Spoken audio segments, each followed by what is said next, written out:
Senior journalist స్వేచ్ఛ ఓటర్కర్ ఆత్మహత్యపై పలు అనుమానాలు వ్యక్తమవుతున్నాయి.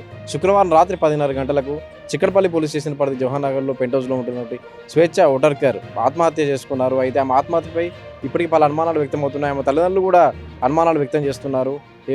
ఇది రాజకీయంగా కూడా ప్రకంపనలు సృష్టిస్తుంది. మొత్తంగా అయితే నిన్న రాత్రి 10:30 గంటలకు స్వేచ్ఛ ఆత్మహత్య చేసుకున్నారు. ఆదిలాబాద్కు చెందిన స్వేచ్ఛ జర్నలిస్ట్గా తన కెరీర్ను ప్రారంభించిన ఆమె ఒక 15 ఏళ్లకు పైగా వివిధ న్యూస్ ఛానల్లో పనిచేశారు. సుదీర్ఘ అనుభవం, అలాగే తెలంగాణ ఉద్యమంలోనూ పనిచేసిన అనుభవం, అదేవిధంగా మహిళా సంఘాల్లోనూ మహిళా జర్నలిస్టుల కోసం పోరాడిన అనుభవం ఉన్నటువంటి స్వేచ్ఛ ఓటర్కర్ మృతి తీరని లోటు అని చెప్పి జర్నలిస్ట్ సంఘాలు విషాదం వ్యక్తం చేస్తున్నాయి, సంతాపం తెలుపుతున్నారు. జర్నలిస్ట్ సంఘాలతో పాటు బీఆర్ఎస్ నేతలు కూడా సంతాపం వ్యక్తం చేశారు.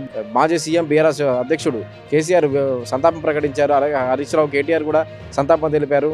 కేసీఆర్ కూడా సంతాపం ప్రకటిస్తూ స్వేచ్ఛ తల్లిదండ్రులు తెలంగాణ ఉద్యమంలోనూ పాల్గొన్నారని చెప్పి ఆయన గుర్తు చేసుకున్నారు. ఆమె మరణం తీరని లోటు జర్నలిజానికి అని చెప్పి కేసీఆర్ సంతాపం ప్రకటించారు. అయితే మా ఆత్మహత్యపై పలు అనుమానాలు వ్యక్తమవుతున్నాయి. స్వేచ్ఛ ఓటర్కర్కు పెళ్ళై 13 ఏళ్ల కుమార్తె ఉంది. అయితే 5 ఏళ్ల కిందటే భర్త నుంచి ఆమె విడాకులు తీసుకున్నట్లుగా తెలుస్తుంది.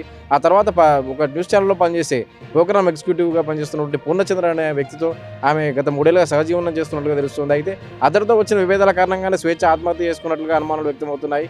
అయితే స్వేచ్ఛ తండ్రి కూడా చెప్తున్నారు, ఆ పూర్ణచంద్రను తనను పెళ్లి చేసుకోవాలన్నాడని, అందుకే అతనితో కలిసి ఉండలేను, అతను ఎన్నిసార్లు చెప్పినా పెళ్లి చేసుకున్నానని చెప్పి తనకు ఫోన్ చేసి తన కుమార్తె చెప్పిందని చెప్పి కూడా స్వేచ్ఛ తండ్రి చెప్తున్నాడు. అయితే పూర్ణచంద్రతో వచ్చిన విభేదాల వల్లే పూర్ణచంద్ర పెళ్లి చేసుకుంటానని చెప్పి మాట ఇచ్చే తర్వాత పెళ్లి చేసుకోవాలని చెప్పాడని చెప్పి అతనితో వచ్చిన విభేదాల కారణంగా ఇక అతనితో కలిసి ఉండలేనని చెప్పి స్వేచ్ఛ చెప్పిందని ఆమె తండ్రి కూడా చెప్పాడు. అయితే ఆమె ఆత్మహత్యపై పలు అనుమానాలు వ్యక్తమవుతున్నాయి. ఆమెను పూర్ణచంద్ర హత్య చేసి వేలాడదీసి ఉంటాడని చెప్పి కూడా అనుమానాలు వ్యక్తమవుతున్నాయి. స్వేచ్ఛ తల్లిదండ్రులు కూడా అదే ఆరోపిస్తున్నారు. మరోవైపు స్వేచ్ఛ ఆత్మహత్య తర్వాత పూర్ణచంద్రరావు అజ్ఞాతంలోకి వెళ్ళినట్లుగా తెలుస్తుంది.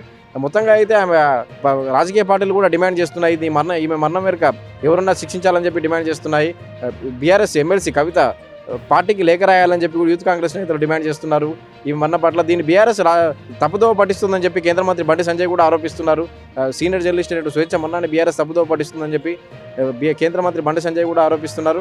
మరోవైపు కాంగ్రెస్ నేతలు కూడా డిమాండ్ చేస్తున్నారు. యూత్ కాంగ్రెస్ నేతలు ఈమె మరణం వరకు ఎవరున్నా కానీ కఠినంగా శిక్షించాలని డిమాండ్లు సీరియస్గా వినిపిస్తున్నాయి.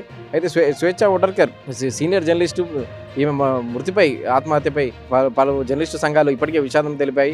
బీఆర్ఎస్ నేతలు కూడా సంతాపం ప్రకటించారు. మరోవైపు ఈమె హత్య అనే అనుమానాస్పద స్థితిపై పోలీసులు దర్యాప్తు చేస్తున్నారు. ఆత్మహత్య ఘటన జరిగిన తర్వాత నుంచి పూర్ణచంద్ర అజ్ఞాతంలోకి వెళ్ళినట్లుగా తెలుస్తుంది. మొత్తంగా అయితే తమ కుమార్తె ఎంతో ధైర్యవంతురాలని, ఆత్మహత్య చేసుకునేంత పెరిగి కాదని చెప్పి ఆమె తల్లిదండ్రులు కూడా చెప్తున్నారు. దీనంతటికీ పూర్ణచంద్రరావే కారకుడు, అతన్ని కఠినంగా శిక్షించాలని చెప్పి స్వేచ్ఛ తండ్రి కూడా డిమాండ్ చేస్తున్నారు. మొత్తంగా అయితే ఈ మరణం వెనుక ఉన్నటువంటి ఎవరున్నా కానీ శిక్షించాలని డిమాండ్లు బలంగా వినిపిస్తున్నాయి.